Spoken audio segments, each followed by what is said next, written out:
S பின்ன எண்ணா இருந்தால் முழு எண்ணா மாற்றுறதுக்கு என்ன பண்ணணும்னா எல்சிஎம் எடுத்து மல்டிப்ளை பண்ண சொல்லியிருக்கேன். எல்சிஎம் எடுத்ததாக இருந்துச்சுன்னா உங்களுக்கு 3க்கு கீழே இருக்கக்கூடிய 5, அப்புறம் 2க்கு கீழே இருக்கக்கூடிய 1, திரும்ப 5க்கு கீழே இருக்கக்கூடிய 3. இதுக்கு எல்சிஎம் என்ன தான் வரும்னா 5க்கும் 3யும் மல்டிப்ளை பண்ணால் 15 தான் வரும். நீங்கள் வேறு காமன் நம்பர்ஸ் ஒன்றுமே கொடுத்து இதை டிவைட் பண்ண முடியாது. அதனால நீங்கள் 5ஆம் வாய்ப்பாடு கொடுத்தா 5 தான் போகும், 3ஆம் வாய்ப்பாடு கொடுத்தா 3 மட்டும்தான் போகும். ஸோ உங்களுக்கு எல்சிஎம் வந்து என்ன தான் கிடைக்கும்னா 5 × 3 தான் கிடைக்கும், 15. ஓகேவா? ஸோ இந்த ரேஷியோவை நான் வந்து முழு எண்ணா மாற்றுறேன். அப்போ 3/5 × 15 = 2 × 15. எல்சியத்தை எடுத்து மல்டிப்ளை பண்ணுறேன். அவ்வளோ 5/3 × 15. இப்போ உங்களுக்கு 3 தடவை விட்டுக்குவோம், இது 5 தடவை விட்டுக்குவோம். 3 9 30 25 வரும். ஓகேவா? இப்போ இந்த 6400 தான் 3 நபர்களுக்கு ரேஷியோவில் இந்த ரேஷியோவில் பிரித்து கொடுக்குறாங்க. இப்போ நான் அந்த ரேஷியோவை இந்த ரேஷியோவாக கன்வெர்ட் பண்ணிட்டேன், அவ்வளோதான். ஸோ அப்புறமா இதை நமக்கு எவ்வளோ அமௌண்ட்டுன்னு தெரியாது, அதனால டோட்டல் அமௌண்ட்டு 6400. ஸோ நான் இது எப்படி தான் எடுப்போம்னா 9x 30x 25x = 6400 இந்த கணக்கு மாறுது. ஓகேவா? கணக்கு ஏன் மாத்திரம்னு புரியுதா? அது பின்னத்தில் இருக்குது, பின்னத்தில் வச்சு ரேஷியோ செய்ய முடியாது. அப்படிங்கிற பட்சத்தில் நம்ம எல்சிஎம் எடுத்து பண்ணால் ஈஸியாக இருக்கும். எல்சிஎம் எடுத்து அந்த நம்பரை சேஞ்ச் பண்ணியாச்சு 3 நம்பராக. அப்புறம் டோட்டல் அமௌண்ட் 6400, அதை தான் 3ஆக பிரித்து கொடுக்குறாங்க. ஸோ நம்ம எல்லாத்தையும் ஆட் பண்ணாலே 6400 கிடைக்கும். அப்படி தான் ஒவ்வொரு நபருக்கும் கொடுத்த ரூபாயை ஆட் பண்ணாலே டோட்டல் அமௌண்ட் கிடச்சிரும். அப்போ முதல் நபருக்கு 9x, ரெண்டாவது நபருக்கு 30x, மூணாவது நபருக்கு 25x. இதுதான் கணக்கு. இப்படி மாற்றிக்கிட்டோம். இப்போ டோட்டலாக நீங்கள் ஆட் பண்ணிங்கன்னா 55 64x வரும். இது எவ்வளோ கூட்டினீங்கன்னா 64x வரும். ஓகேவா?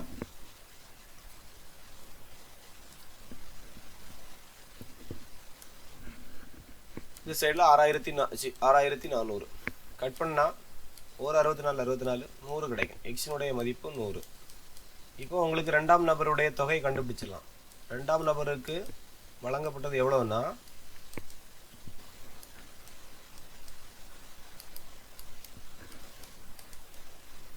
ரெண்டாம் நபருக்கு கொடுக்கப்பட்ட தொகை 30x.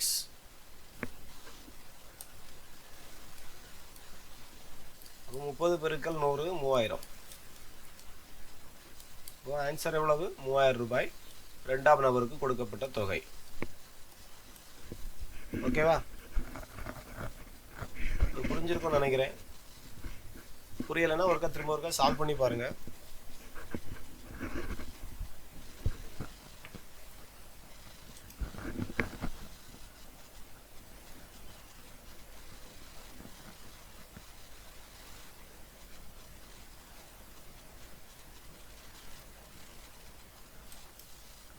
ரைட்.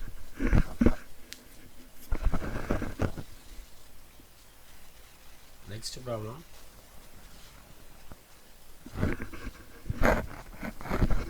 ஒரு பள்ளியில் உள்ள டோட்டல் ஸ்டூடெண்ட், இங்கே மாணவர்கள்னு போட்டிருக்கிறாங்க, அது மாணாக்கர்கள்னு வரும். ஓகேவா?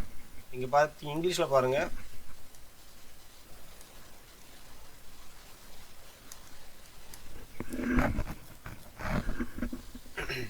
The ratio of the number of boys and girls in a school தான் 720. பாய்ஸும் கேர்ள்ஸும் சேர்த்து தான் 720 இருக்கிறாங்க. ஸோ டோட்டலாக வந்து பாய்ஸ் அண்டு கேர்ள்ஸ் = 720 இந்த கணக்கில் கொடுத்துருக்கு. ஓகேவா? ரைட். அதில் மாணவிகளின் விகிதம், மாணவர் ஃபஸ்ட்டு, ரெண்டாவது மாணவி. தெளிவாக எடுத்துருக்கணும். மாணவர் பை மாணவி.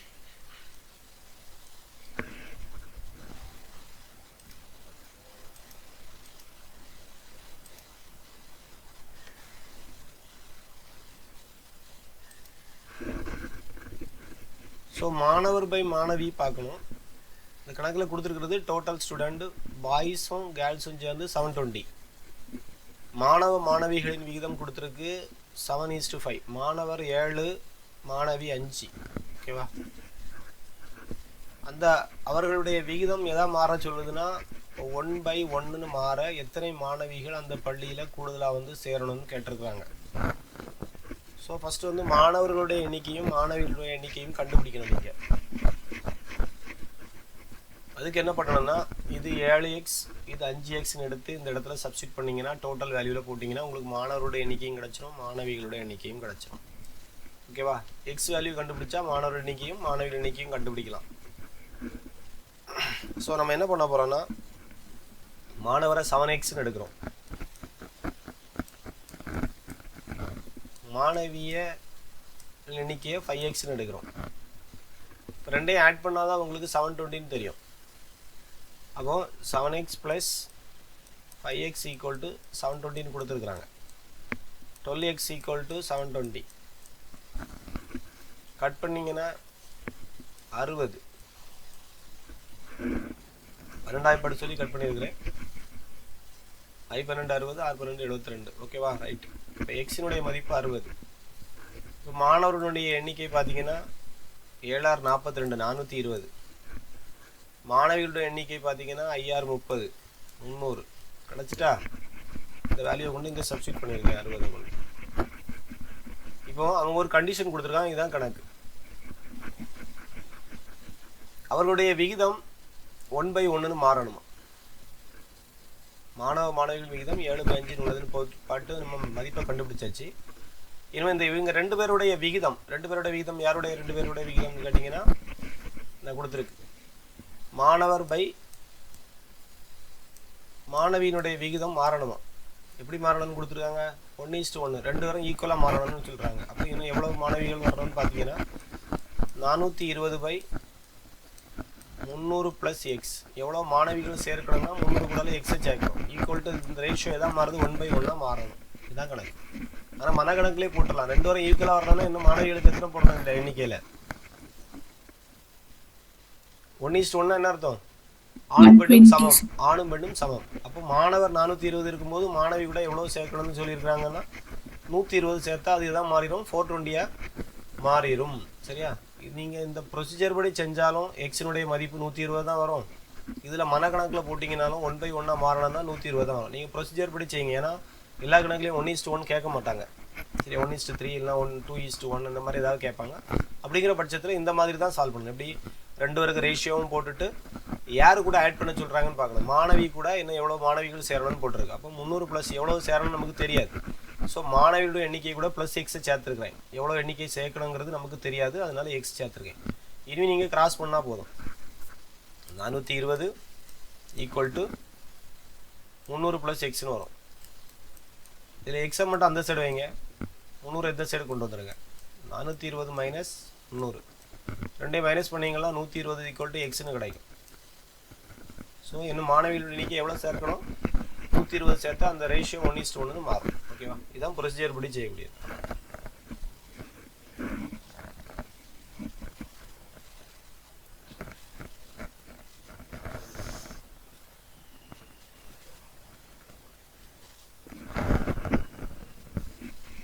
அடுத்த கணக்கு போகலாமா?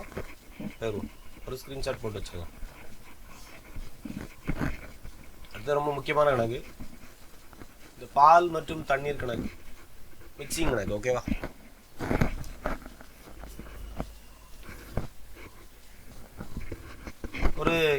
ஒரு பாத்திரத்தில் ஒரு 80 லிட்டரு பாலும் தண்ணியும் சேர்ந்த கலவை இருக்கு. அது எந்த ரேஷியோவில் சேர்ந்துருக்குன்னு பார்த்தீங்கன்னா பால் மற்றும் தண்ணீர் 7:3. அப்படின்னா பால் 7 மடங்குனா தண்ணீர் 3 மடங்கு. இதான் மீனிங். மிக்ஸ் பண்ணி ஒரு பாத்திரத்தில் வச்சுருக்காங்க. டோட்டலாக 80 லிட்டர் இருக்குது. ஸோ எத்தனை லிட்டர்னு தெரியாது, நான் அது கூட எக்ஸ் சேர்த்து எழுதுறேன். டோட்டல் தெரிஞ்சதுனால நான் இதை 2ஆக பிரிக்கிறேன். பால் ப்ளஸ் தண்ணீர் சேர்ந்தாதான் 80 லிட்டரு.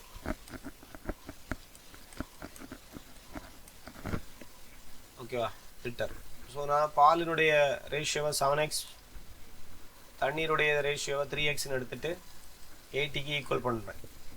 ஸோ நமக்கு 10x = 80 கிடைக்கும். எக்ஸினுடைய மதிப்பு 8. அப்போ நம்ம இனிமேல் சப்ஸ்டியூட் பண்ணால் உங்களுக்கு பால் எவ்வளவு தண்ணி எவ்வளவுன்னு தெரிஞ்சிடும். பால் 7x என்ன 56 லிட்ரு, தண்ணீர் 3 24 லிட்ரு, ரெண்டையும் கூட்டம் கரெக்டாக 80 வரும். ஓகேவா? ரைட். இந்த மாதிரி நம்ம கண்டுபிடிச்சாச்சு. அங்கே ஸ்டூடெண்ட் பாய்ஸும் கேர்ள்ஸும் கண்டுபிடிச்ச மாதிரி இங்கே பாலும் தண்ணியும் கண்டுபிடிச்சாச்சு. போன கணக்கில் மாதிரி கேட்டிருக்கிறாங்க. பால் மற்றும் தண்ணீரின் விகிதம் எதா மாற சொல்லியிருக்கு. இங்கே போன கணக்கில் 1:1, இங்கே 2:1 மாறணும்னு சொல்லியிருக்காங்க. அப்போ எது கூட தண்ணி என்ன செய்யலாம் சொல்லியிருக்காங்க, அந்த கலவையில் எத்தனை லிட்டர் தண்ணீர் சேர்த்தால் எது கூட தண்ணி கூட தான் அப்போ எக்ஸ் வரும். அப்படிதானா?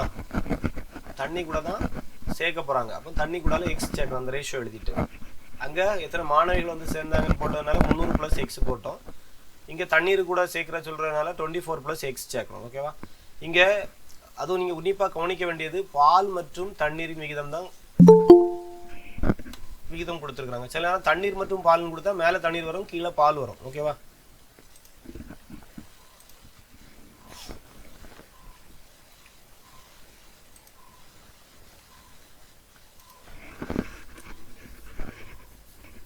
ஓகே, லேட்டாக வந்தவங்க வீடியோ கிளாஸில் பார்த்துடுங்க இது வரைக்கும் உள்ள ப்ராப்ளத்தை. ஓகேவா? ரைட். இப்போ இந்த கணக்கில் 80 லிட்டர் பால் மற்றும் தண்ணீர் சேர்ந்த கலவை இருக்குது. பால் மற்றும் தண்ணீரின் விகிதங்கள் பார்த்தீங்கன்னா 7x 3xன்னு எடுத்துக்கிட்டேன். மொத்தம் 80 லிட்டரு. இதில் எக்ஸு கண்டுபிடிக்கிறேன். எக்ஸுக்கு வேல்யூவை தனித்தனியாக போடும் பொழுது ஒவ்வொரு ரேஷியோவிலையும் போடும் பொழுது நமக்கு பால் மற்றும் தண்ணீரினுடைய லிட்டர் அளவு கிடச்சிட்டு. பால் 56 லிட்டரு, தண்ணீர் 24 லிட்டர், டோட்டலாக 80 லிட்டர். இப்போ அடிஷனல் அவன் என்ன கேட்குறான்னா பால் மற்றும் தண்ணீரின் விகிதம். பாலினுடைய விகிதம் 56 வேல்யூ, தண்ணீரின் விகிதத்துக்கு 24.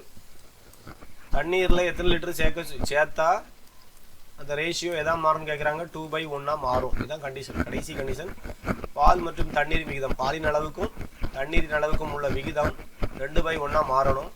அப்போது தண்ணீரில் எவ்வளவு சேர்க்கணும்னு கேட்டிருக்காங்க. எத்தனை லிட்டர் தண்ணீர் சேர்த்தால் பால் மற்றும் தண்ணீர் விகிதம் 2/1 மாறும்னு கேட்டிருக்காங்க. அதனால் தண்ணீர் கூட தான் எக்ஸை சேர்க்கலாம். ரைட். இப்போ கிராஸ் பண்ணிங்கன்னா உங்களுக்கு ஆன்சர் கிடைக்கும். இல்லைன்னா மனக்கணக்கு தான். 56 2 மடங்கு, அதுக்கு கீழே இருக்கிறது 1 மடங்கு. அப்போ 56ல் பாதி தான் ஆன்சர். ஓகேவா? அப்போ எத்தனை வரும்னு பார்த்தீங்கன்னா 28 வரணும் ஆன்சர். ஓகேவா? ரைட். வேணால் கிராஸ் பண்ணி பார்த்துக்கிடுங்க, கரெக்டாக வரும். 1 56 பெருக்குன்னா 56 equal to 2 24 பெருக்குனீங்கன்னா 48 plus 2 x பெருக்குன்னா 2x. எக்ஸா சும்மா எக்ஸ்ன்னு போட்டுறக்கூடாது. 2x பெருக்கு 2x. 2x மட்டும் அந்த சைடு வைக்கிறேன். 48 இந்த சைடு கொண்டு வாங்க. 56 - 48. இப்போ இங்கே ஒரு வேல்யூ உங்களுக்கு 8 கிடைக்கும், ப்ளஸ் 8 கிடைக்கும். இந்த சைடில் ஒரு 2x இருக்கும். கட் பண்ணிங்கன்னா 4. எக்ஸினுடைய மதிப்பு 4. அப்படிங்கும்போது எத்தனை லிட்டர் தண்ணி சேர்த்தா ரேஷியோ 2/1 மாறும்னு கேட்டாங்கன்னா ஆன்சர் 4 லிட்டர் தண்ணி சேர்த்தா அந்த ரேஷியோ எதா மாறும், 2/1 மாறும். இப்போ கீழே எத்தனை வந்துட்டு இருப்போம், 4 போட்டிங்கன்னா 28 வந்துட்டு. கரெக்டாக தானே? ஸோ இந்த மாதிரி ஒரு பால் தண்ணீர் மிக்சிங் கணக்கு அடிக்கடி கேட்குறாங்க.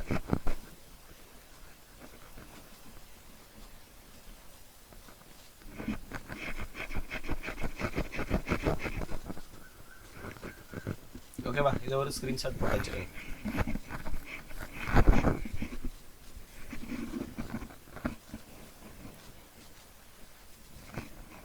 அடுத்த கணக்கு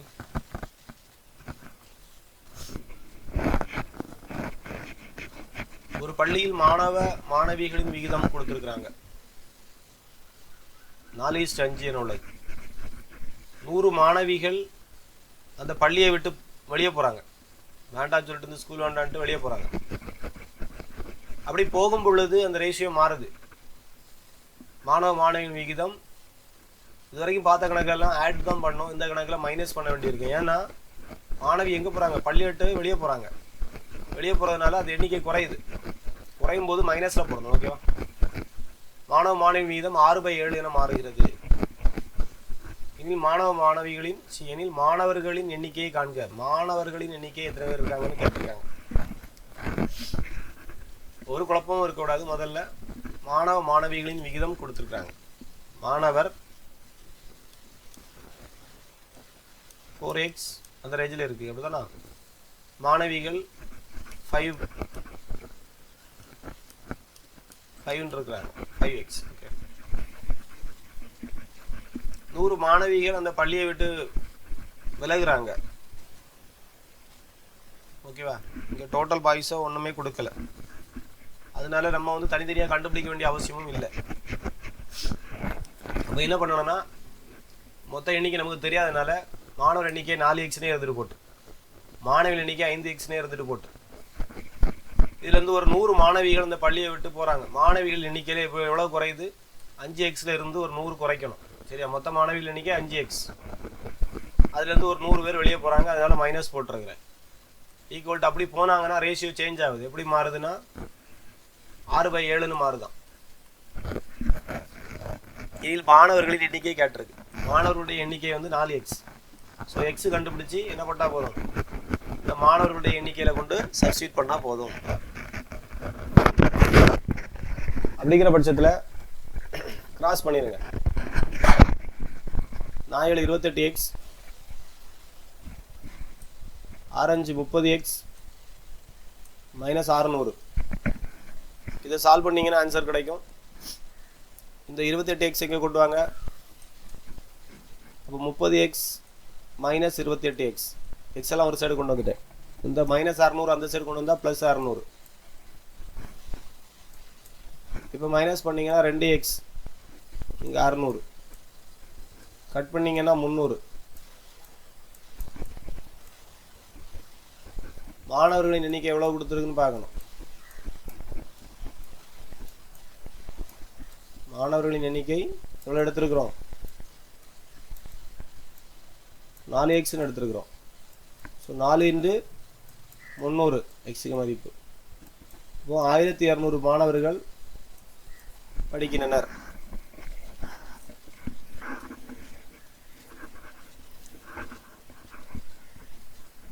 புரிஞ்சுதா? ஃபஸ்ட்டு இந்த கணக்கில் டோட்டல் குணம் கொடுக்கல, வர ரேஷியோ தான் கொடுத்துருக்கு. மாணவ மாணவிகள் விகிதம் கொடுத்துருக்காங்க. எண்ணிக்கை தெரியாதனால நம்ம 4x 5xன்னு எடுத்துட்டோம். 100 மாணவிகள் அந்த பள்ளியை விட்டு வெளியே போகிறாங்க, அதனால மாணவிகள் எண்ணிக்கையிலேருந்து 100 கழிக்கணும். ஸோ 2 பேருடைய ரேஷியோ மதிப்பு கொடுத்துருக்கு 6/7. அவங்க போன அப்புறம் ரேஷியோ எப்படி மாறுதுன்னா 6/7ன்னு மாறுது. So 4x divide by 5x - 100 = 6/7. Cross பண்ணும்போது நமக்கு எக்ஸ் மதிப்பு 300 கிடைக்குது. ஸோ மாணவர் எண்ணிக்கை கேட்டிருக்கனால 4xல கொண்டு சப்ஸ்டியூட் பண்ணுறோம், அதோட ஆன்சர் கிடைக்குது. ஓகேவா, ரைட்.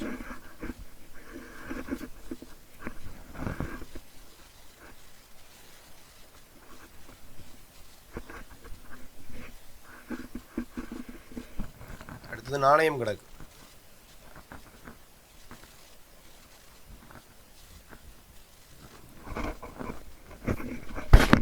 நாணயம் கணக்கு கேட்டாலே நீங்கள் ஃபஸ்ட்டு வந்து 2 டைப் உண்டு. இதில் நீங்கள் செய்ய வேண்டியது வேறு ஒன்றும் இல்லை. ஃபஸ்ட்டு வந்து ஒரு சைடில் எண்ணிக்கையை நோட் பண்ணிக்கிடுங்க. நாணயம் காயின் கணக்கு கேட்டாலே கன்ஃபியூஸ் ஆகும். ஸோ நீங்கள் செய்ய வேண்டியது ஃபஸ்ட்டு எண்ணிக்கையை கவுண்ட் பண்ணுற மாதிரி ஒன்றா பிரிங்க. அப்புறம் அதனுடைய மதிப்பு, ரூபாயினுடைய மதிப்பு, எண்ணிக்கை மதிப்பு இப்படி 2ஆக போட்டிங்கன்னா ஒரு சின்ன ஐடியா கிடைக்கும். ஒரு பையில் ஃபஸ்ட்டு கணக்கை நல்லா புரிஞ்சுக்கோங்க. ஒரு பையில் 1 ரூபாய், அப்புறம் 50 பைசா, 25 பைசா. இப்போ 25 பைசா 50 பைசாலாம் இருக்காது, முன்னாடி உள்ள கணக்கு. ஸோ 1 ரூபாய், 50 பைசா, 25 பைசா நாணயங்களை இந்த ரேஷியோவில் வச்சுருக்குறாங்கன்னா 8:5:3, அதாவது 8 பங்கு 1 ரூபாய் இருக்குது அந்த பைக்குள்ளே, 5 பங்கு 50 பைசா இருக்குது, அப்புறம் 3 பங்கு 25 காசு இருக்குது. அந்த பையில் உள்ள மொத்த தொகை டோட்டல் பண்ணி பார்த்தா 112 ரூபா 50 பைசா இருக்குது. இனியில் 50 பைசா நாணயங்களின் எண்ணிக்கை கேட்டிருக்காங்க. மொத்தம் உள்ள 50 பைசா காயின் எவ்வளோ இருந்துச்சுன்னு கேட்குறாங்க. ஸோ நீங்கள் 1 ரூபாயை வந்து எண்ணிக்கையை வந்து எடுக்க போகிறோம். நமக்கு எண்ணிக்கை தான் கேட்டிருக்கிறாங்க, 50 பைசா நாணயங்களுடைய எண்ணிக்கை தான் கேட்டிருக்கிறாங்க. ஸோ 1 ரூபாயினுடைய எண்ணிக்கை எவ்வளோ இருக்கும், 8x அப்படின்னு எடுத்துக்கிறோம். நமக்கு தெரியாதனால 8x. அப்போ 50 பைசாவுக்கு 5x.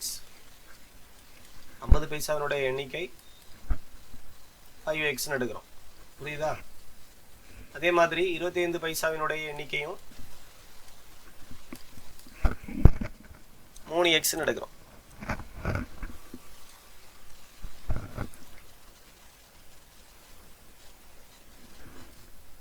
அப்போ ₹1 எண்ணிக்கை எப்படி இருக்குன்னா, ஒருவேளை உள்ள ஒரு 8 எண்ணிக்கையில இருக்கு. நம்ம காயின் வந்து 8 காயின் இருக்குன்னு வச்சுக்கிடுங்க. அப்போ மதிப்பு எவ்வளவா இருக்கும்? ₹8 இருக்கும். ஸோ அது மதிப்பு அப்படியே ₹1 கொண்டு பெருக்கி எடுத்தீங்கன்னா 8 மதிப்பு மாறுது. ₹1 மதிப்பு எவ்வளோ ரூபா இருக்குன்னா அதே 8x தான் இருக்கும். 8 காயின் இருந்தால் 8 இருக்கும், 9 காயின் இருந்தால் 9 காயின் இருக்கும், சரியா? 16 காயின் இருந்தால் 16 காயின் இருக்கும். அந்த ₹1 மதிப்பு வந்து மாறாது. ஆனால் 50 பைசாவினுடைய எண்ணிக்கையும் ரூபாயினுடைய மதிப்பும் மாறும். ஓகேவா? இப்போ 50 பைசாவினுடைய மதிப்பு, இப்போ இதில் ஒரு 25 காயின் இருக்கு, இல்லாட்டா 30 காயின் இருக்கு. 50 பைசாவில் 30 காயின்னா மதிப்பு எவ்வளவு? 50 காசுல 30 காயின் எண்ணிக்கையில் இருந்துச்சுன்னா அங்கே மதிப்பு எதாவது வரணும்னா 15ஆ மாறிடும், ₹15 மாறிடும். அப்போ 30ல் பாதி தான் 15. ஸோ இங்கே நீங்கள் மதிப்பு எப்படி போடணும்? அப்போ பாதி போடணும். 5x பை அந்த கவுண்டிங் பை பாதி. 30 காயின் இருந்தால் 15 இருக்கும், 50 காயின் இருந்தால் ₹25 சொல்லுவோம். ஸோ அந்த மதிப்பு எப்படி மாறும்? 50 பைசாவை பொறுத்த வரைக்கும் பாதியாக மாறும். அதுதானா? 50 பைசானா பாதி ரூபா, ₹1/2 அப்படின்னு தான் அர்த்தம். ஸோ அதான் 5x/2ன்னு போட்டிருப்பேன் மதிப்பில். அப்புறம் 25 பைசானா காலனான்னு சொல்லுவாங்க. அப்போ கால்னா கீழே 4 போட்டால் போதும். ₹1 எத்தனை காயின் வேணும்? 4 காயின் வேணும். ஓகேவா? அப்போ 4ல் 1 மடங்கு அந்த ரூபா மாறும். அப்போ 25 பைசாவினுடைய மதிப்பு ஒரு 4 எண்ணம் எடுத்தீங்கன்னா அதனுடைய மதிப்பு 1/4 மாறும். ஸோ கொடுத்துருக்கிற வேல்யூ டிவைட் பை 4ன்னு போடணும். இதுதான் கான்செப்ட், ஞாபகம் வச்சுருங்க. மதிப்புங்கிறது சேஞ்ச் ஆகும், எண்ணிக்கையை போல் ஈக்குவலாக அந்த சைடு வராது. மதிப்புங்கிறது 50 பைசாவில் பாதி. 25 பைசா எண்ணிக்கைன்னு கொடுத்து மதிப்பு கேட்டாங்கன்னா அதில் வந்து என்ன கொடுக்கணும்? டிவைட் பை 4ன்னு போடணும். இந்த மாதிரி ஒரு சின்ன ஞாபகத்தை மட்டும் நீங்கள் வச்சுக்கிட்டீங்கன்னா இந்த கணக்கு செய்கிறது எளிதாக இருக்கும். இப்போ மொத்த தொகை கொடுத்துருக்குறாங்க. என்ன கொடுத்துருக்குறாங்க? மொத்த தொகை கொடுத்துருக்குறாங்க, மதிப்பு தொகை கொடுத்துருக்காங்க. ஸோ டோட்டல் அமௌண்ட்டு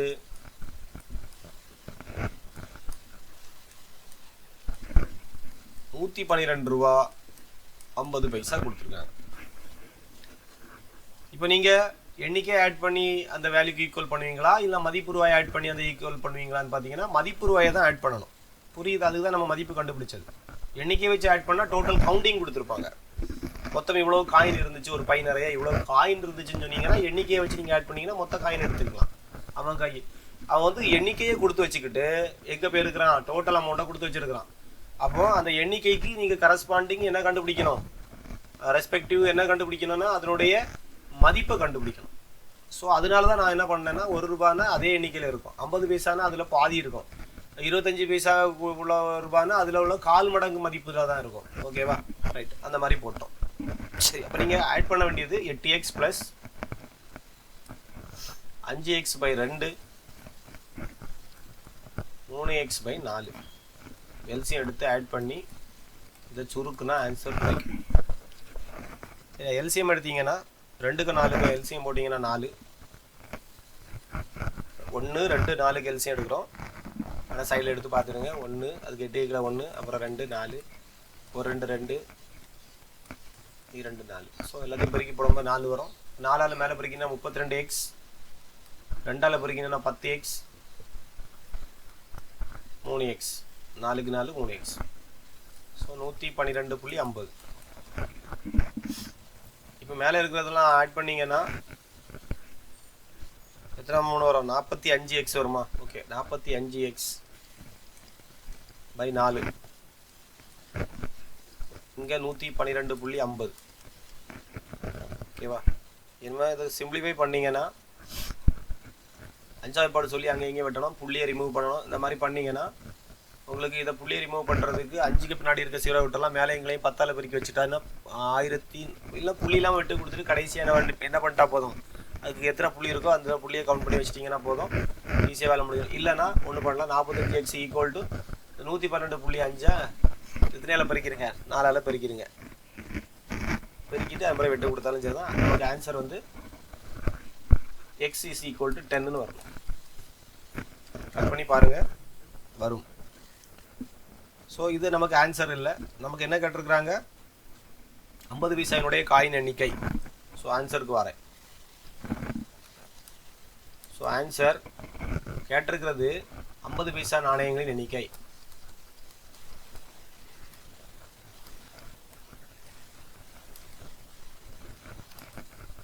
எப்படி எடுத்துருக்கிறோம், 50 பைசா நாணயத்தினுடைய எண்ணிக்கை 5x எடுத்துருக்கிறோம். ஸோ 5 பெருக்கல் 10 = 50 காயின் இருந்துச்சு.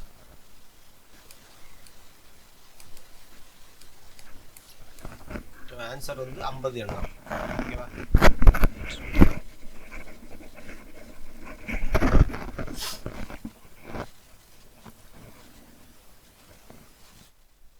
ஓகே, இந்த கணக்கை நீங்கள் ஒருக்கா ஒர்க் அவுட் பண்ணி பாருங்கள், இல்லைனா கொஞ்சம் கன்ஃபியூஸ் தான் வரும். சரியா? எண்ணிக்கை மதிப்பு ரெண்டும் போட்டு கரெக்டாக செய்யணும். இந்த கணக்கு ரிப்பீட்டட் கணக்கு. ஓகேவா?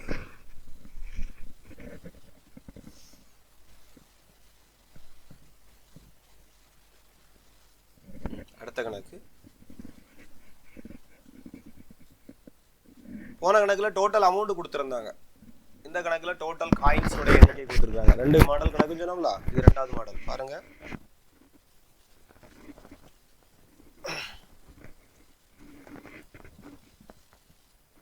இங்கே ஒரு பையில் 1 ரூபாய், அதே மாதிரி 50 பைசா, 25 பைசா நாணயங்கள் உள்ளன. மொத்த நாணயங்கள் 420. ஸோ ஃபஸ்ட்டு நான் எண்ணிக்கைன்னு ஒரு டேபிள் பிரிக்கிறேன், மதிப்புன்னு ஒன்று பிரிக்கிறேன்.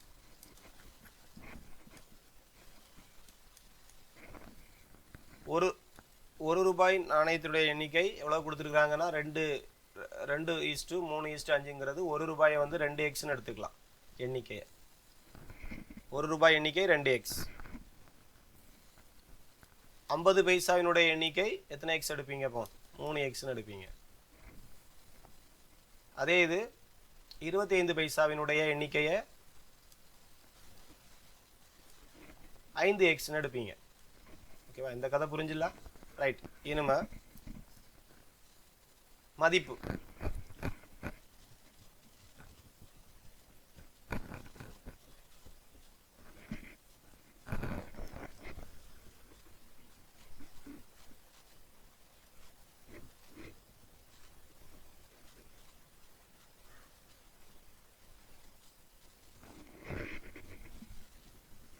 மொத்தம் 420 நாணயங்கள் கொடுத்துருக்காங்க. அப்படிதானா?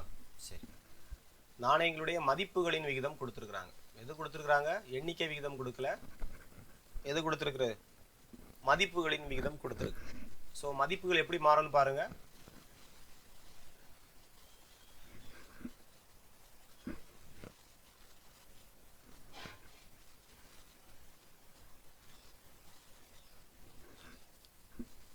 மதிப்புகளின் விகிதம் கொடுத்துருக்கு. அப்படிதான். மதிப்புகளின் விகிதம் 2x. அப்போ மதிப்பு இங்கேருந்து லெஃப்ட் சைடு வரணும். சாரி, நான் முதல்ல இங்கேருந்து இங்கே வந்துட்டேன். எண்ணிக்கையின் விகிதம் நினச்சி வந்துட்டேன். சாரி, அவங்க கொடுத்துருக்கிறது பாருங்கள், மதிப்புகளின் விகிதம் கொடுத்துருக்கு. ஸோ 1 ரூபாயினுடைய மதிப்பு எத்தனை எக்ஸ்ன்னு எடுக்கணும்? 2x எடுக்கணும். சரியா? ரைட். இங்கேருந்து அங்கே ரைட் சைட்லேருந்து லெஃப்ட் சைடு வரணும். முந்தின கணக்கில் லெஃப்ட் சைட்லேருந்து ரைட் சைடு போகணும், கன்வெர்ட் பண்ணி. இங்கேருந்து அங்கே டிவைட் பண்ணி போட்டோம். ரைட் சைட்லேருந்து லெஃப்ட் சைடு வரும்போது மல்டிப்ளை பண்ணி போடணும். சரியா? நல்லா ஞாபகம் வச்சுக்கோங்க, உங்களுக்கு ஷார்ட்கட் மாதிரி தான் இது. ரைட். அப்புறம் 50 பைசாவினுடைய மதிப்பு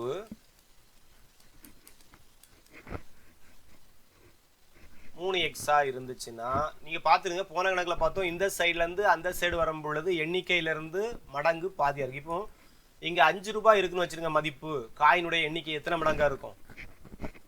ஞாபகம் வச்சுருங்க, 50 பைசா காயின் உங்கள்கிட்ட இருக்குது. உங்கள்கிட்ட 5 ரூபாய் இருக்குது மொத்தம். 5 ரூபாய்க்கு எத்தனை காயின் வேணும்? 1 ரூபாய் காயினாக இருந்தால் 5 ரூபாய்க்கு 5 காயின் போதும். ஸோ அதனால இங்கே 2x இருந்துன்னா இங்கே என்ன போட்டுக்கணும்? அப்படியே 2x போட்டுருவோம். அதே இது எங்கள்கிட்ட 50 பைசா காயினில் உங்கள்கிட்ட ஒரு 5 ரூபாய் இருக்குது. 5 ரூபாய்க்கு 10 காயின் இருக்கும். பார்த்துருக்க. அப்போ 5 ரூபாய்க்குன்னா காயினுடைய எண்ணிக்கை எதாவது மாறுது, டபுளாக மாறுது. ஸோ இங்கே 3xனா இங்கே உங்களுக்கு எண்ணிக்கை எத்தனை எக்ஸாக இருந்திருக்கும்? புரியுதா கான்செப்ட்? 6x இருந்திருக்கும். நல்லா ஞாபகம் வச்சுருங்க. உங்கள்கிட்ட இங்கே 5 ரூபா இருக்குது. 5 ரூபாய்க்கு எத்தனை காயின் வரும்னு பார்த்தீங்கன்னா 10 காயின் வரணும். ஸோ அப்போ எண்ணிக்கை வந்து உங்கள்கிட்ட மதிப்பு 5 ரூபாய்னா காயினுடைய எண்ணிக்கை எவ்வளோதான் மாறுது, டபுளாக மாறுது. இப்போ உங்கள்கிட்ட 3 ரூபாய் இருக்குது, 3 ரூபாய்க்கு எத்தனை காயின் வேணும், 6 காயின் வேணும். புரியுதா? 6 காயின். இங்கே 3 தான், இந்த சைடில் 6 வரும். அதே தான் இந்த 3 மதிப்பினுடைய மதிப்பு 3x இருந்தால் லெஃப்ட் சைடு போனேன்னா மல்டிப்ளை பண்ணிடணும். ஓகேவா? அங்கே எதை கொண்டு டிவைட் பண்ணீங்களோ அந்த நம்பரை கொண்டு இங்கே மல்டிப்ளை பண்ணி எழுதணும். நல்லா ஞாபகம் வச்சுடுங்க. ஓகேவா? ரைட். அப்புறம் 25 பைசானுடைய எண்ணிக்கை இங்கே எவ்வளோ கொடுத்துருக்காங்கன்னா, மதிப்பு எவ்வளோ கொடுத்துருக்காங்கன்னா 5 ரூபான்னு வச்சுடுங்க. 25 பைசானுடைய மதிப்பு 5 ரூபான்னு வச்சுக்கலாம். 5x. ஓகேவா? 5 ரூபான்னு வச்சுடுங்க. உங்களுக்கு எத்தனை காயின் வேணும்? 1 ரூபாய்க்கு 4 காயின், 5 ரூபாய்க்கு 20 காயின் வேணும். ஓகேவா? அப்போது 4ஆல் மல்டிப்ளை பண்ணியிருக்கு. 5 20ஆக மாறணும்னா 4ஆல் மல்டிப்ளை பண்ணியிருக்கு. ஸோ இந்த சைடில் 5x எத்தனையால் மல்டிப்ளை பண்ணி வைக்கணும்? 4ஆல் மல்டிப்ளை பண்ணி வைக்கணும். சரியா? ஸோ உங்களுக்கு புரிகிறதுக்காக 5x பெருக்கல் 4 20x. அதே மாதிரி இங்கே அதையும் தெளிவாக எழுதி வச்சிடும். அப்போ தான் உங்களுக்கு புரியும். அங்கே எதெல்லாம் டிவைட் பண்ணீங்களோ அதை மாற்றி இங்கே மல்டிப்ளை பண்ணணும். அவ்வளோதான்ப்பா concept. 2 times of 3x = 6x. இதுக்கு ஒரே மதிப்பு ஈக்குவலாக தான் வரும். எண்ணிக்கையின் மதிப்பும் மதிப்பினுடைய எண்ணிக்கையும் சமமாக தான் இருக்கும். அப்போ 2xக்கு 2x. இப்போ கதை முடிச்சு. இப்போ கண்டுபிடிக்கிறதாப்பா மேட்ரு. அப்புறம் ஈஸியாக செஞ்சுட்டு போயிடுவீங்க. ஒரு 2 தடவை செஞ்சு பார்த்தீங்க, கூட 2 கணக்கு போட்டு பார்த்துட்டீங்கன்னா இது ஒரு மேட்டராகவே இருக்காது. இது ஒரு கணக்குன்னு தோணாது உங்களுக்கு. சரி, இப்போ அவங்க எதனுடைய டோட்டல் கொடுத்துருக்காங்கன்னா காயினுடைய எண்ணிக்கை 420ன்னு கொடுத்துருக்காங்க. இப்போ நீங்கள் எண்ணிக்கைக்கு வரணும். நாணய எண்ணிக்கை, மொத்த நாணயங்களின் எண்ணிக்கை.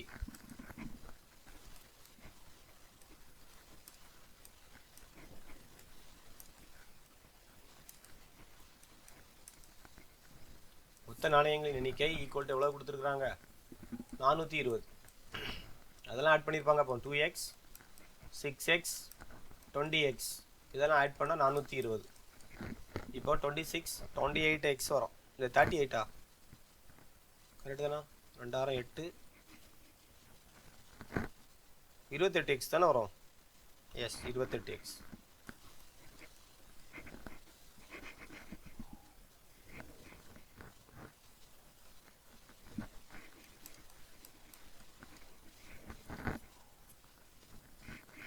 வெட்டு கொடுக்குறோம். இதில் பாதி 14, இதில் பாதி 210. 7ஆல் வெட்டு கொடுக்குறோம். 1 7 7 7 14. ஓகேவா? 3 7 21 30. இதில் பாதி 15. எக்ஸினுடைய மதிப்பு 15. இப்போ என்ன கேட்டிருக்கிறாங்க? 1 ரூபாய் நாணயத்தின் எண்ணிக்கையை கேட்டிருக்கிறாங்க. கணக்கில் 1 ரூபாய் நாணயத்தின் எண்ணிக்கை. ஸோ ஆன்சர் கண்டுபிடிக்க இடத்துல 1 ரூபாய் நாணயத்தின் எண்ணிக்கை.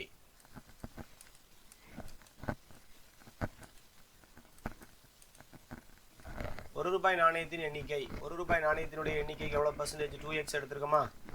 So 2x 2 × 15. 1 ரூபாய் நாணயத்தினுடைய எண்ணிக்கை எவ்வளவா இருக்கும்னா 30 இருக்கும். ஆன்சர் 30. ஓகேவா? ஸோ 50 கணக்கு முடிச்சிருக்கிறோம்னா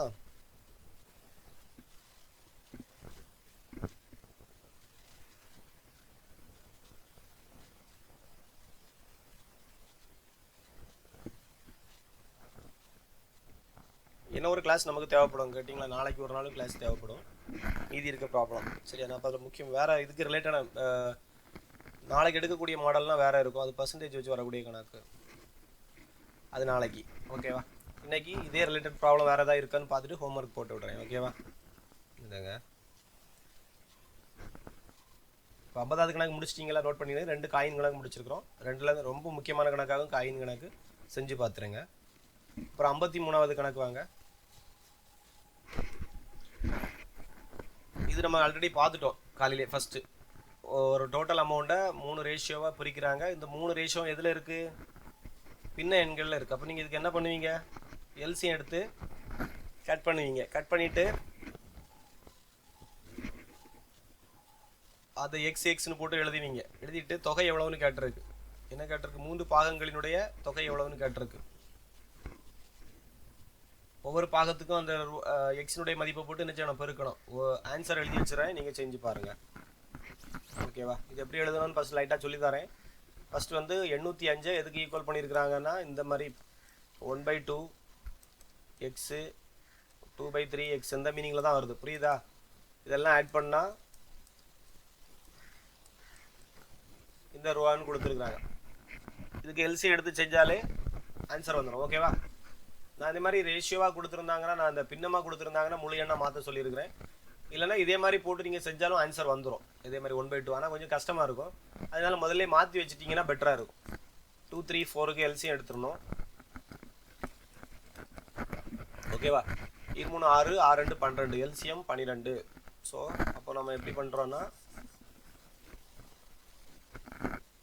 ஃபஸ்ட்டு 1/2 பெருக்கல் 12 ஈஸ்டு 2/3 பெருக்கல் 12 ஈஸ்டு 3/4 பெருக்கல் 12. இப்போ முழு எண்ணெய் மாறும்.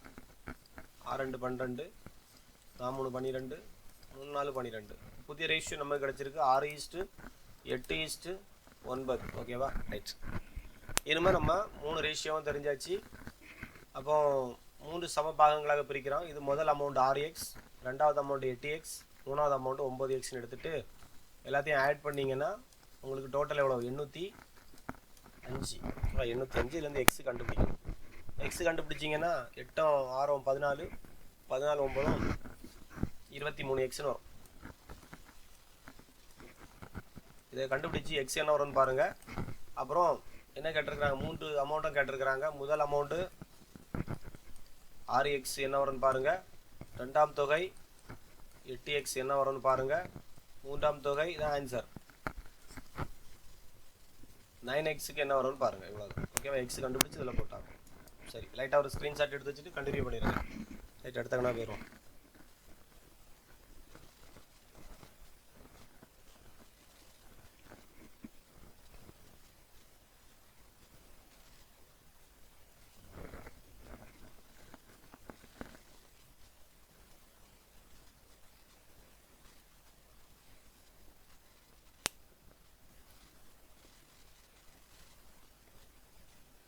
அடுத்த கணக்கு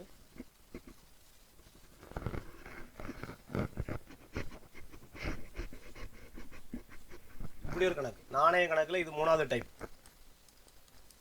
சம எண்ணிக்கைன்னு ஒரு வார்த்தை இருக்கும். ஒன்றுமே செய்யண்டா, அப்படியே கூட்டி எழுதுனா ஆன்சர். ஓகேவா? சம எண்ணிக்கையில் இருந்தால் அப்படியே வேறு நீங்கள் மதிப்பும் கண்டுபிடிக்கண்டா, எண்ணிக்கையும் கண்டுபிடிக்கண்டா. ஷார்ட்கட் மாதிரி அந்தந்த ரூபாய் கூட ஒரு எக்ஸ் மட்டும் சேர்த்துக்கிடுங்க. அவ்வளோதான் முடிஞ்சு. 1 ரூபாய் கூட ஒரு எக்ஸ் சேர்த்துக்கிட்டா 1x. 5 ரூபாய் கூட ஒரு எக்ஸ் சேர்த்துக்கிட்டிங்கன்னா 5x. 10 ரூபாய் கூட ஒரு எக்ஸ் சேர்த்திங்கன்னா 10x. ஆன்சர் கண்டுபிடிச்சி செக் பண்ணி பாருங்கள், கரெக்டாக வரும். டோட்டல் மதிப்பு எவ்வளோ தான்? பையில் உள்ள நாணயங்களின் மொத்த மதிப்பு கொடுத்துருக்கு 640. இதில் வந்து நீங்கள் எக்ஸ் கண்டுபிடிச்சா உங்களுக்கு இப்போ என்ன கிடைக்குன்னா 15 16 16x = 640. கட் பண்ணிங்கன்னா 40. எக்ஸினுடைய மதிப்பு 40. ஓகேவா? 40ங்கிற எண்ணிக்கையில் காயின் இருக்குது. ஒவ்வொரு காயினும் 40 இருக்கணும். ஸோ இப்போ நீங்கள் செக் பண்ணி பாருங்கள். 1 ரூபாயில் 40 ரூபா வரும். 5 ரூபாயில் 40னா எவ்வளோ வரும்? 200. 10 ரூபாயில் 40னா 400. கூட்டி பாருங்கள், முடிஞ்ச ஆன்சர். ஸோ இதுதான் என்னது? ஈஸியான ஷார்ட்கட்டு. இந்த மாதிரி சம எண்ணிக்கை கொடுத்துருந்தாங்கன்னா நீங்கள் வேறு ஒன்றும் யோசிக்கக்கூடாது. அந்த காயின்ஸ் கூட எக்ஸை மல்டிப்ளை பண்ணிவிட்டு எண்ணிக்கை ஆட் பண்ணிங்கன்னா டோட்டல் அமௌண்ட்டு கிடச்சிடும். ஓகேவா? ரைட், இதை நோட் பண்ணி வச்சுக்கோங்க. எல்லாமே சம எண்ணிக்கையில் இருக்கும். 1 ரூபா 40 காயின், 5 ரூபா 40 காயின், 10 ரூபா 40 காயின் அப்படிங்கும்போது கரெக்டாக வரும். ஓகேவா? அதுக்கு சம எண்ணிக்கைக்குன்னு ஒரு வார்த்தை இருந்தால் எல்லா வேல்யூவும் கூட்டிட்டிங்கன்னா அந்த வேல்யூ ஈக்குவல் பண்ணிக்கலாம். எல்லா ரேஷியோவும் சம எண்ணிக்கையில் இருக்குது. ரேஷியோ சமம். அதனால எக்ஸ்ன்னு எடுத்து முடிச்சிட்டோம். அப்புறம் முக்கியமாக வேறு என்னது மிஸ் ஆகிருக்கு? எனக்கு முடிச்சிட்டோம்.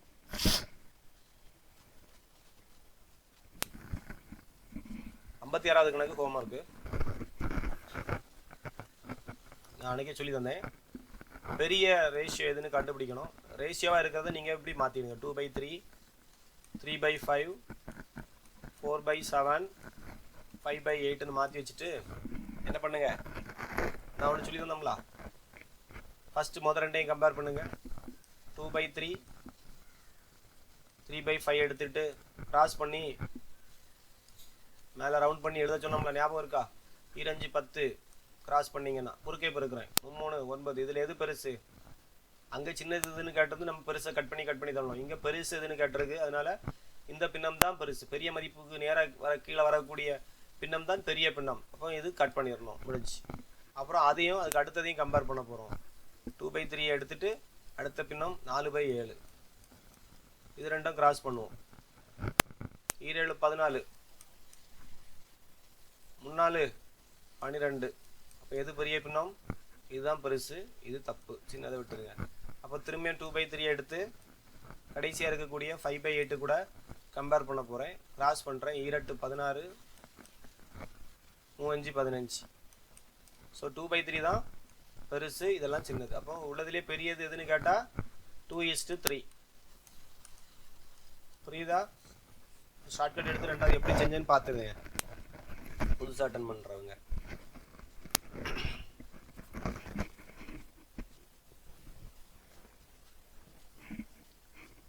இப்போ இனிமேல் கரண்ட் அஃபேர்ஸ் பார்க்கணும், இது நாளைக்கு பார்க்கலாம். ஓகேவா?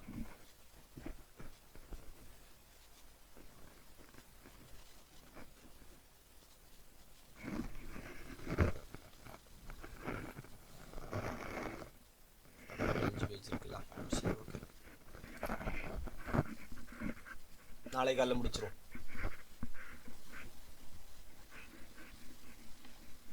கரண்ட் அஃபேர்ஸ் வந்துருங்க. ஜனவரி 26 நமக்கு தெரியும் என்ன தினம்? குடியரசு தினம். ஸோ அன்னைக்கு வேற சில தினங்கள் இருக்கு. சர்வதேச தூய்மையான எரிசக்தி தினம்னு ஒன்று இருக்கு, ஞாபகம் வச்சுருங்க. சர்வதேச தூய்மையான எரிசக்தி தினம் ஆண்டுதோறும் ஜனவரி மாதம் 26வது நாள் கொண்டாடுறாங்க. இந்த 2026க்கான கருப்பொருள் இந்த மாதிரி தீம்னு ஒன்று கொடுப்பாங்க. மக்கள் மற்றும் இந்த கிரகத்திற்கான தூய்மையான ஆற்றல், ஞாபகம் வச்சுருங்க. மக்கள் மற்றும் கிரகத்திற்கான தூய்மையான ஆற்றல். இந்த நிறுவனம் எப்பொழுது நிறுவப்பட்டதுன்னு பார்த்தீங்கன்னா, நான் போட்டது 2009ஆம் ஆண்டு சர்வதேச புதுப்பிக்கத்தக்க எரிசக்தி நிறுவனம் IRENA நிறுவப்பட்ட ஆண்டு. அந்த டேட்டை குறிக்கக்கூடிய விதமாக தான் ஜனவரி 26 சர்வதேச தூய்மையான எரிசக்தி தினமாக கொண்டாடுறாங்க. ஓகேவா? ஞாபகம் வச்சுருங்க. அதே மாதிரி 2030ஆம் ஆண்டுக்குள்ளால் நம்ம ஒரு டார்கெட் வச்சுருக்கிறோம். நிலையான நீடித்த நிலையான வளர்ச்சி இலக்கு 7ல் இந்த தூய்மையான எரிசக்தியை வச்சுருக்கிறாங்க. ஓகேவா? 2030க்கான வளர்ச்சி இலக்குன்னு ஒன்று உண்டு. அதில் 7வது இலக்காக இதை வச்சுருக்கிறாங்க. ஞாபகம் வச்சுருங்க. எத்தனையாவது இலக்கு? இதெல்லாம் கொஸ்டினில் கேட்குறாங்க. டார்கெட்டு இலக்கு 7 எதை பற்றி சொல்லுதுன்னா, மலிவு மற்றும் சுத்தமான எரிசக்தியை பற்றி சொல்லுது. ஓகேவா? ரைட். நான் ஒரு நாள் இந்த இலக்குகள் அவ்வளோத்தையும் தனியாக சொல்லித்தரேன். ஓகேவா? நீங்கள் வேணால் இதை போட்டு நெட்டில் தேடி பாருங்கள். இலக்குகள் நிறைய இருக்கும். 10-15 இலக்குகள் உண்டு. சரியா? டார்கெட்டு ஒவ்வொரு ஃபிக்ஸ் பண்ணியிருக்காங்க. 2030க்குள்ளால ஒவ்வொரு இலக்கும் ஒவ்வொரு இதே சென்றடையும். இந்த இலக்கு 7ங்கிறது எரிசக்தி சம்மந்தமானது. இலக்கு 6ங்கிறது எது சம்மந்தமானது? இலக்கு 5ங்கிறது எது சம்மந்தமானது? அப்படி இருக்குது. ஓகேவா? ரைட். அப்போ அதை நீங்கள் தனியாக எழுதி படிச்சுக்கணும். 2030க்கான டார்கெட்ஸ் இதெல்லாம் பாருங்கள். அடுத்தது சர்வதேச சுங்க தினம் அப்படி ஒன்று இருக்குது. சர்வதேச சுங்க தினம் ஜனவரி 26 இருக்குது. ஓகேவா? இது என்னென்னா, சுங்கம்னா தெரியும்ல, மற்ற இது அதுக்கு பேர் என்னது மறந்து போச்சேன். இந்த நம்ம ஹார்பரில் வரோம்ல, ஏற்றுமதி இறக்குமதி, கஸ்டம்ஸ் டேன்னு வச்சுக்கலாம். ஓகே, ஜனவரி 26. அதுக்கான கருப்பொருள் என்னன்னு பாருங்கள். விழிப்புணர்வு, அர்ப்பணிப்பு, சமூகத்தை பாதுகாக்கக்கூடியது சுங்கம் அப்படின்னு போட்டுக்கிறாங்க. விழிப்புணர்வு, அர்ப்பணிப்பு மூலம் சமூகத்தை பாதுகாக்கும் சுங்கம். ஓகே, 2 இடம் பார்த்துருக்கோம். ஜனவரி 26ல் தூய்மையான எரிசக்தி தினம், அப்புறம் சர்வதேச சுங்க தினம் ஜனவரி 26, அப்புறம் சர்வதேச கல்வி தினம் ஜனவரி 24. ஞாபகம் வச்சுருங்க. சர்வதேச கல்வி தினம் ஜனவரி 24. 2026ஆம் ஆண்டின் கருப்பொருள் கொடுத்துருக்காங்க. கல்வியை இணைந்து உருவாக்குவதில் இளைஞர்களின் சக்தி. கல்வியை இணைந்து உருவாக்குவதில் இளைஞர்களின் சக்தி. கீழே ஆப்ஷனில் இது கொடுத்துருக்கலாம், அல்லது கல்வியை உருவாக்குவதில் ஏஐன்னு போட்டிருப்பாங்க. நம்ம உடனே இப்போ ஃபுல்லாக ஏஐ டெக்னாலஜி இருக்கிறதுனால நம்ம ஏஐ அடிச்சிடக்கூடாது. இந்த தடவை உள்ள தீமில் யாருடைய சக்தி கொடுத்துருக்காங்கன்னா, கல்வியை உருவாக்குவதில் இளைஞர்களின் சக்தி. ஓகேவா? ஞாபகம் வச்சுருங்க. முதல்ல 2018 ஸ்டார்ட் பண்ணியிருக்காங்க. ஓகேவா? இது சர்வதேச கல்வி தினம் ஜனவரி 24. அப்புறம் இந்த ஒட்டகத்தை பார்த்துருப்பீங்க, அந்த குடியரசு தினம் அணிவகுப்பில் இதே மாதிரி 2-3 ஒட்டகம் போன மாதிரி இருந்துச்சு. வித்தியாசமாக இருந்து பார்க்குறதுக்கு அந்த ஒட்டகம். அதுக்கு பேர் பாக்டீரியன் ஒட்டகங்களாம், கேமல்ஸ் பாக்டீரியன்ஸ். யாராவது பார்த்தீங்களான்னு தெரில, நியூஸில் பார்த்தீங்கன்னா தெரியும். இந்த ஒட்டகங்கள் அணிவகுத்து போச்சு. இது பார்த்தாலே கொஞ்சம் வித்தியாசமான ஒட்டகமாக இருக்குதுன்னு பார்த்தா அது வந்து பேர் வந்து பாக்டீரியன் ஒட்டகங்கள்னு இருக்குது. என்ன போட்டிருக்கலாம், கர்தவியா பாதை நடந்த குடியரசு தின அணிவகுப்பில் கல்வான் மற்றும் நுப்ரா 2 இடம் தான் போயிருக்கு. கரெக்ட். கல்வான் மற்றும் நுப்ரா என்ற 2 பாக்டீரியா ஒட்டகங்கள் காட்சிப்படுத்தப்பட்டன. அதனுடைய பெயர்களும் படிச்சுக்கணும். ஒன்று கல்வான், இன்னொன்று நுப்ரா. இந்தியாவில் இந்த இனம் காணப்படக்கூடிய ஒரே பகுதி வந்து எங்கன்னா லடாக்கில் இருக்கான். லடாக்கில் உள்ள இடங்களின் பெயரால் அதுக்கு பெயரிடப்பட்டு, ஒன்று கல்வான் பள்ளத்தாக்குன்னு கேள்விப்பட்டீங்களா, அந்த கல்வானில் இருக்கிறதுனால கல்வான், அப்புறம் நுப்ராங்கிற இடத்துல உள்ளதுனால அதுக்கு வேறு நுப்ரான்னு 2 பேர், அந்த இடத்தை ஞாபகப்படுத்துறதுக்காக 2 வச்சிருக்காங்க. இந்த பாக்டீரியன் என்ற பெயர் வந்து எங்கே இருக்குன்னா, முன்னாடி படிச்சிருப்பீங்க, பாக்டீரியன்கிறது பாக்டீரியா கிடையாது, அது ஒரு பகுதி, இந்தியாவை தாண்டி இருக்கக்கூடிய ஒரு பகுதி. என்ற பெயர் ஆப்கானிஸ்தான், ஈரான் மற்றும் கஜகஸ்தான் இடையான ஒரு பண்டைய பகுதியிலிருந்து பெறப்பட்டது. ஓகேவா, இதுக்கு கேப்பில் ஒரு பகுதி பாக்டீரியன். முன்னாடி இந்தியாவு கூட தான் இருந்துச்சு. இப்போ பாருங்கள், இந்த பாக்டீரியன் ஒட்டகம் என்பது இரட்டை கூம்பு கொண்ட ஒட்டகம். திமிழ் பாருங்கள், 2 கொம்பு இருக்க மாதிரி இருக்கா, இரட்டை கூம்பு கொண்ட ஒட்டகம் இது மாடலே. இது ஆசிய மங்கோலிய ஒட்டகம் என்று அழைக்கப்படுகிறது. அப்புறம் இதுக்கு இன்னொரு இருக்குது பாருங்கள், IUCN பட்டி. இது ரொம்ப முக்கியம். IUCN ஒரு ஒன்று உண்டு, விலங்குகளை வகைப்படுத்தக்கூடியது. அழிவு பாதையில் இருக்கா, சிவப்பு பட்டியல், ரெட் புக்குன்னு சொல்லுவாங்க. அந்த IUCN சிவப்பு பட்டியலில் மிகவும் ஆபத்தானதாக பட்டியலிடப்பட்டுள்ளது. சரியா, ரொம்ப ரேர், இந்த இனங்கள் அழிந்து போயிட்டே இருக்குது அப்படின்னு அர்த்தம். அதனுடைய மீனிங் சிவப்பு பட்டியலில் மிகவும் ஆபத்தான பட்டியலில் பட்டியலிடப்பட்டுள்ளது இந்த பாக்டீரியன் ஒட்டகங்கள். அதுக்கு என்ன ஒன்று கொடுத்துருக்குறாங்க பாருங்கள். வரலாற்று ரீதியாக பட்டுப்பாதையின் கப்பல்கள் என்று அழைக்கப்படுகிறது. பட்டுப்பாதைனா ஒன்று உண்டு, வியாபாரம் செய்வதற்காக ஆசிய நாடுகளுக்கு முன்னாடி போவாங்க. ஸோ அந்த பாதை தான் என்னது, பட்டுப்பாதைன்னு சொல்லுவாங்க. அந்த பட்டுப்பாதையினுடைய கப்பல்கள், பாலைவன கப்பல்னா ஒட்டகம், இது பட்டுப்பாதையினுடைய கப்பல்கள் இந்த பாக்டீரியன் ஒட்டகங்கள். அப்புறம் அவார்டுகள், பத்ம விருதுகள். ஃபஸ்ட்டு ஸ்டார்ட் பண்ணது எப்போன்னு பார்த்தீங்கன்னா, பத்ம அவார்டுகள் 1954. அப்புறம் அது ஒரே ஒரு விருதாக தான் கொடுத்துட்டு இருந்தாங்க. 55லேருந்து 3ஆக மாற்றி அமைக்கிறாங்க. இந்தியாவினுடைய மிக உயர்ந்த குடிமை விருதுகளில் ஒன்று இந்த பத்ம அவார்ட்ஸ். 3 நிலைகள், ஒன்று பத்ம விபூஷன், அப்புறம் பத்ம பூஷன், அப்புறம் பத்மஸ்ரீ. அப்போ யாருக்கெல்லாம் என்னென்ன கொடுக்குறாங்கன்னு பாருங்கள். பத்ம விபூஷனுங்கிறது அசாதாரண சேவை. பத்ம விருதுகளிலே மிக உயர்ந்தது எதுன்னு கேட்டால் விபூஷன். ஓகேவா, பத்ம விருதுகளிலேயே மிக உயர்ந்தது எதுன்னு கேட்டிங்கன்னா விபூஷன், அப்புறம் பூஷன், அப்போ கடைசியாக ஸ்ரீ. இது சிறந்த சேவை, இது உயர்நிலை சேவை, எல்லாம் ஒன்று தான் சேவைக்காக. அதே மாதிரி பாரத ரத்னா அவார்டு, இந்தியாவினுடைய உச்சபட்ச குடிமகன் விருதான பத்ம விருதுகளுக்கு மேலாக உள்ளது எதுன்னு கேட்டிங்கன்னா பாரத ரத்னா. இதோடையும் மேலான ஒரு விருது எதுன்னு கேட்டிங்கன்னா பாரத ரத்னா.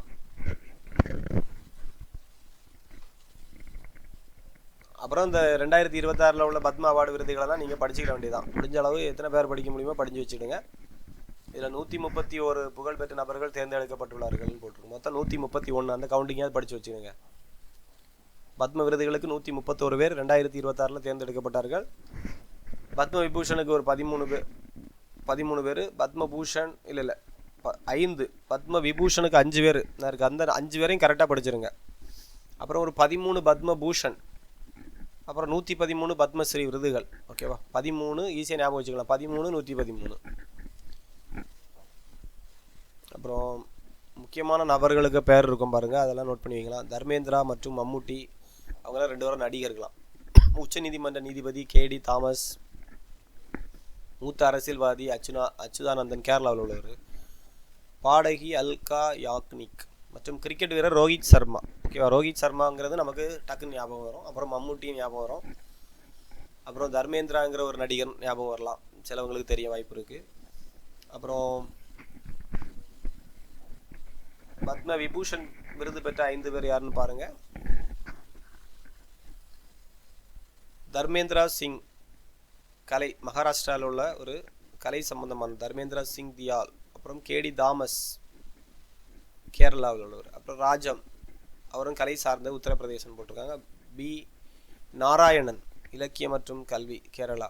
அச்சுதானந்தன், மறைவுக்கு பின் பொது விவகாரங்கள், கேரளா. நமக்கு இந்த விளையாட்டு பிரிவில் இருக்கவங்க அவ்வளோ வரையும் படித்து வச்சுருங்க.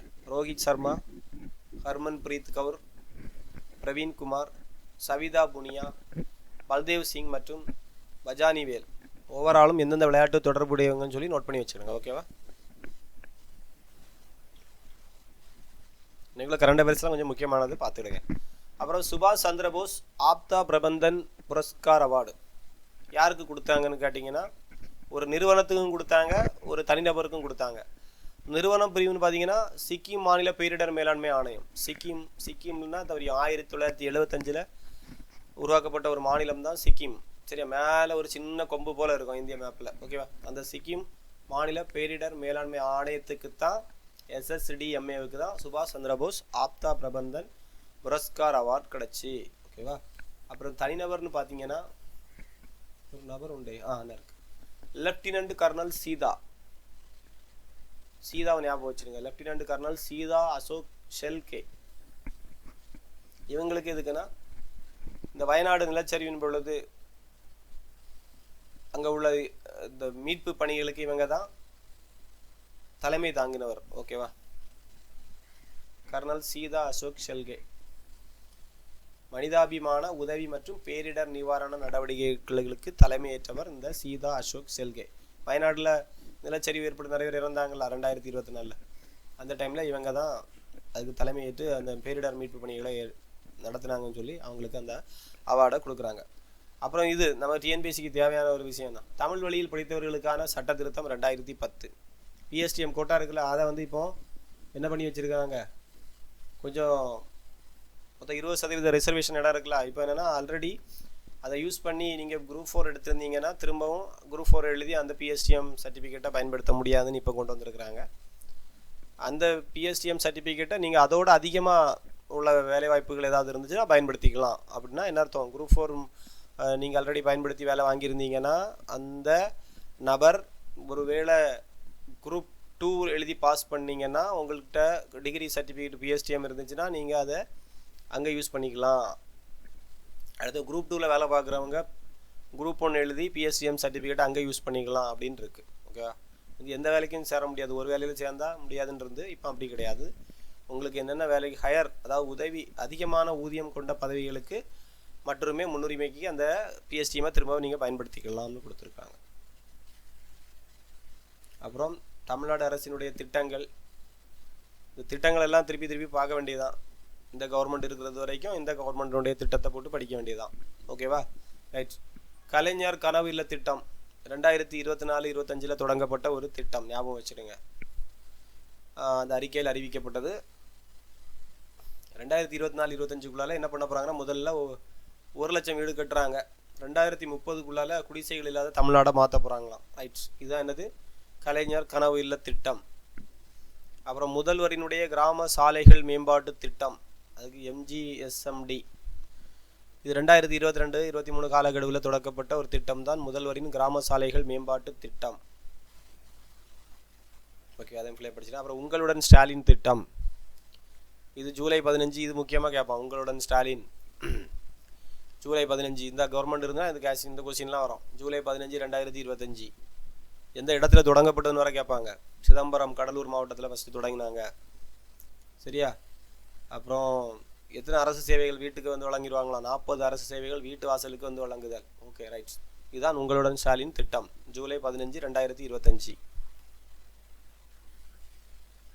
அது கூட கொஞ்சம் டீட்டெயில் இருப்பார். உங்களுடன் ஸ்டாலின் திட்டத்தில் மூத்த குடிமக்கள், விதவைகள், விவசாய தொழிலாளர்கள், விவசாயிகள் மற்றும் 50 வயதுக்கு மேற்பட்ட திருமணமாகாத பெண்கள் உட்பட 1,80,000 புதிய பயனாளிகளுக்கு மாதந்தோறும் 1000 ரூபாய் நீட்டிக்கப்படும் சொல்லியிருக்கிறார். அந்த பார்த்தோம்ல கலைஞர் கனவு இல்ல திட்டம், அதுக்கு ஒரு 3,500 கோடி செலவில் 1 லட்சம். அது எவ்வளோ செலவுன்னு கேட்டால் 3,500 கோடி. ஏற்கனவே 2 லட்சம் வீடுகள் கட்டுமானத்தில் இருந்துக்கிட்டே இருக்குது. இப்போ புதுசாக 1 லட்சம் வீடுகள் கட்ட போகிறாங்களாம். ரைட். அப்புறம் வாங்க, உலக மகளிர் உச்சி மாநாடு 2026 தமிழ்நாட்டில் நடத்தியிருக்காங்க பொழுது, சென்னையில். ஓகேவா? அதுக்கு கேட்பாங்க, முக்கியமானது இல்லை, 2026 சென்னையில் நடைபெற்ற தமிழ்நாடு உலகளாவிய பெண்கள் உச்சி மாநாடு நடந்திருக்கு. அவ்வளோதான், தெரிஞ்சு வச்சுக்கிடுங்க. அப்புறம் அந்த டைமில் தான் HPV தடுப்பூசின்னு என்னதுன்னா தெரியும்ல, பெண்களுக்கான கர்ப்பவாய் தடுப்பூசி திட்டம். எத்தனை வயசுக்கு மேலே அப்படின்னு கேட்டாங்கன்னா 14 வயதுக்கு மேற்பட்ட சிறுமிகளுக்கு பயனளிக்கும் விதமாக 3,38,649 சிறுமிகளுக்கு முதற்கட்டமாக இந்த தடுப்பூசியை போட போகிறாங்க. HPV அரியலூர், தருமபுரி, பெரம்பலூர் மற்றும் திருவண்ணாமலை ஆகிய மாவட்டங்களில் 30,209 சிறுமிகள் உள்ளடக்கையில் செயல்படுத்தப்படுகிறதா முதல் கட்டமாக. ஓகே, அதே மாதிரி 38 மாவட்டங்களில் இலவச மார்பக புற்றுநோய் பரிசோதனைக்காக வெல்னஸ் ஆன் வீல்ஸ் அப்படிங்கிற வாகனங்களை இவங்க அறிமுகப்படுத்தியதையும் அவர் நினைவு கூர்ந்திருக்கிறார் அந்த டைமில். ஓகேவா, அப்போ இதெல்லாம் அவருடைய ஸ்கீமில் இருக்குது. யாருடைய ஸ்கீமில் இருக்குது? ஸ்டாலினுடைய ஸ்கீமில் இருக்குது. ஓகேவா, ஞாபகம் வச்சுக்கோங்க. புற்றுநோய் இறப்பை குறைப்பதற்கான 5 ஆண்டு உத்தியை கோடிட்டு காட்டும் தமிழ்நாடு புற்றுநோய் பராமரிப்பு இயக்க ஆணையத்தை முதலமைச்சர் வெளியிட்டார். ஆவணத்தை இந்த டைமில் வெளியிட்டிருக்கிறார். ஓகேவா, எது சம்மந்தமாக வெளியிட்டிருக்கிறார்னா புற்றுநோய் பராமரிப்பு இயக்க ஆவணத்தை வெளியிட்டிருக்கிறார் இந்த நிகழ்ச்சியின் பொழுது. அப்புறம் வாங்க, குல்ஃபுட்னா கல்ஃபு. சரியா, கல்ஃபுட்னா கல்ஃப் கண்ட்ரி இருக்குல்ல, அதில் உள்ளது. அதை வச்சு ஞாபகம் வச்சுக்கலாம். 2026 நடந்தது. அதனுடைய கூட்டாளி நாடாக இந்தியா போய் சேர்ந்திருக்கு. உலகின் மிகப்பெரிய வருடாந்திர உணவு மற்றும் பான வர்த்தக நிகழ்வு தான் இது குல்ஃபுட். உலகத்தினுடைய மிகப்பெரிய வருடாந்திர உணவு மற்றும் பானம் வர்த்தக நிகழ்வு கல்ஃபுட் எங்கே இருக்குன்னா ஜனவரி 26 30 வரைக்கும் துபாயில் நடைபெற்றது. ஓகேவா, ரைட். 166 இந்திய கண்காட்சியாளர்கள் இந்தியாவின் வேளாண் உணவு சுற்றுச்சூழல் அமைப்பை காட்சிப்படுத்துவார்கள். இந்திய பொருட்களுக்கான உலகளாவிய தேவை அதிகரித்து வருவதை இந்த நிகழ்ச்சி பிரதிபலித்துகிறதா. ஓகேவா, இந்திய பொருட்காட்சி கூடம் 2 மடங்காக அதிகரித்துள்ளது. அங்கே இருக்கக்கூடிய காட்சி கூடம் 2 மடங்காக ஏற்கனவே இருந்ததை விட அதிகரித்திருக்கான். ஸோ இந்தியாவினுடைய பொருளுக்கு ரொம்ப வரவேற்பு இருக்குது அப்படிங்கிறத சொல்கிறாங்க. எங்கே நடந்துச்சுன்னு தெரிஞ்சுக்கங்க, அவ்வளோதான். துபாய் கண்காட்சி மையம் எக்ஸ்போ சிட்டி துபாயின்னு இருக்குது. ஓகே, அடுத்தது இந்திரா காந்தி அமைதி பரிசு 2025 கிரகா மச்சலுக்கு கொடுத்துருக்காங்க. சரியா, இந்திரா காந்தி அமைதி பரிசு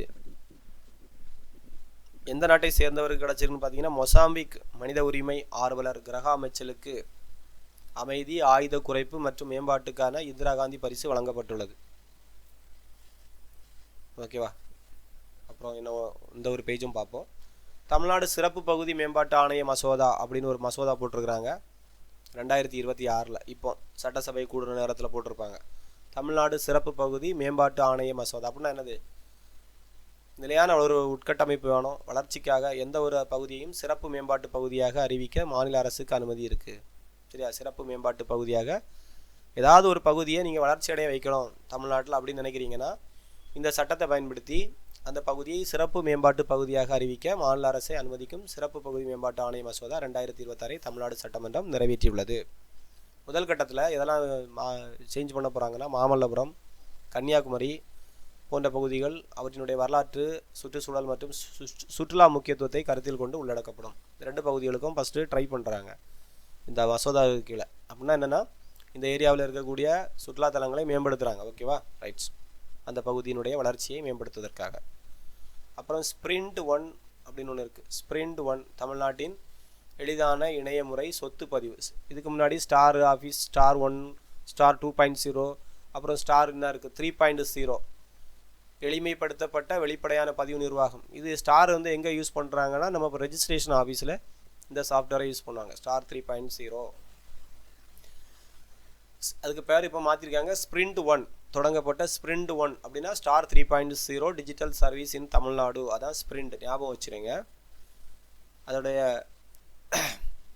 simplified and transparent administration registration. ஓகேவா, okay. The Sprint 1 offering 18 digital service for properly buyers and citizens அப்படின்னு கொடுத்துருக்காங்க. 18 டிஜிட்டல் சர்வீஸை கொடுக்குது. ஓகேவா, பேப்பர்லெஸ் ரெஜிஸ்ட்ரேஷன் ஃபார் 30 டீட் டைப்ஸ்ன்னு போட்டிருக்காங்க. ஓகேவா, அப்பாயின்மெண்ட், ஸ்டாம்ப்ஸ் இதெல்லாம் தெரிஞ்சு வச்சுக்கோங்க. அவ்வளோதான், ரைட். அப்போ முக்கியமாக தெரியுது ஸ்ப்ரிண்ட்னா என்னென்னா எது சம்மந்தமானதுன்னா ஸ்டார் 3.0 டிஜிட்டல் சர்வீஸோடையது. ஸ்டார் 3.0 டிஜிட்டல் சர்வீஸ் எதனுடையதுன்னா நம்ம ரெஜிஸ்ட்ரேஷன் ஆஃபீஸில் உள்ளது. குப்பை திருவிழா, திடக்கழிவு மேலாண்மைக்கு 2026 ஒரு விழா கொண்டாடி இருக்காங்க. குப்பை திருவிழா 2026 திடக்கழிவு மேலாண்மை, மறுசுழற்சி மற்றும் வட்டார பொருளாதார நடைமுறையும் மையமாக கொண்ட தமிழ்நாடு அரசினுடைய ஒரு முன்முயற்சி. ஓகேவா, தமிழ்நாடு அரசினுடைய குப்பை திருவிழா எந்த மாநிலத்தில் கொண்டாடப்படுகிறதுன்னு கேட்டால் தமிழ்நாடு. ஓகேவா, ரைட். இந்த தடவை சட்டமன்றம் கூடும் பொழுது ஒரு முக்கிய 9 மசோதாக்கள் நிறைவேற்றும். அதில் ஒன்று தான் நம்ம பார்த்த 2026 தமிழ்நாடு சிறப்பு பகுதி மேம்பாட்டு ஆணைய மசோதா. சரியா, ஒரு 9 அணத்தை நிறைவேற்றியிருக்காங்க. என்னன்னு சொல்லி படிச்சுக்கணும். ஓகேவா. ஒன்று வந்து தமிழ்நாடு நீர்வளங்கள் மசோதா 2026, தமிழ்நாடு பஞ்சாயத்து திருத்த மசோதா 2026, தமிழ்நாடு பணிகளில் முன்னுரிமை அடிப்படையில் நியமனம், தமிழ்நாடு பிச்சை எடுப்பதை தடுக்கும் திருத்த மசோதா 2026, தமிழ்நாடு வேளாண் விளைபொருள் சந்தைப்படுத்துதல் ஒழுங்குமுறை திருத்த மசோதா 2026, தமிழ்நாடு பள்ளிகள் கட்டண வசூல் ஒழுங்குமுறை திருத்த மசோதா 2026, தமிழ்நாடு நீக்கரவு சட்ட மசோதா 2026, அதாவது காலாவதியான சட்டங்களை நீக்கம் பண்ணுறதுக்கான தான் நீக்கரவு சட்ட மசோதா. அப்புறம் நீக்கரவு சட்ட 2வது மசோதா 2026, தமிழ்நாடு ஒதுக்கீட்டு மசோதா 2026. ஓகேவா. இந்த மாதிரி மசோதாக்கள் எல்லாம் நிறைவேற்றிருக்காங்க. அப்புறம் இது அன்றைக்கி நம்ம பார்த்தோம்னு நினைக்கிறேன். 77வது குடியரசு தின விழாவில் கலந்து கொண்டவங்க யாருன்னா உர்சுலா வான் டெர் லைன், உர்சுலாவும் அண்டோனியாவும் பார்த்தோம். ஓகேவா. ரைட்ஸ். ஓகேப்பா. இது வரைக்கும் புதுசாக அன்றைக்கி கரண்ட் அஃபேர்ஸ் பார்த்துருக்கோம். மீதி கொஞ்சம் பழசு அன்றைக்கி பார்த்துட்டோம். திருப்பி ஒருக்கா ரிப்பீட் பாருங்கள். இந்த வாரம் கரண்ட் அஃபேர்ஸ் டெஸ்ட்டுக்கு நீங்கள் ஒரு 51லேருந்து படிங்க. ஓகேவா. 50 தாண்டி 51லேருந்து படிங்க. 51லேருந்து நாளைக்கு அப்டேட் பண்ணுறது வரைக்கும் நீங்கள் படித்தே ஆகணும் இந்த வர எக்ஸாமுக்கு. ஓகேப்பா. நே கிளாஸ் முடிச்சுக்கிறேன். ஓகேப்பா. தேங்க்யூ. ஏதாவது டவுட் இருந்தால் கேட்டுக்கிடுங்க.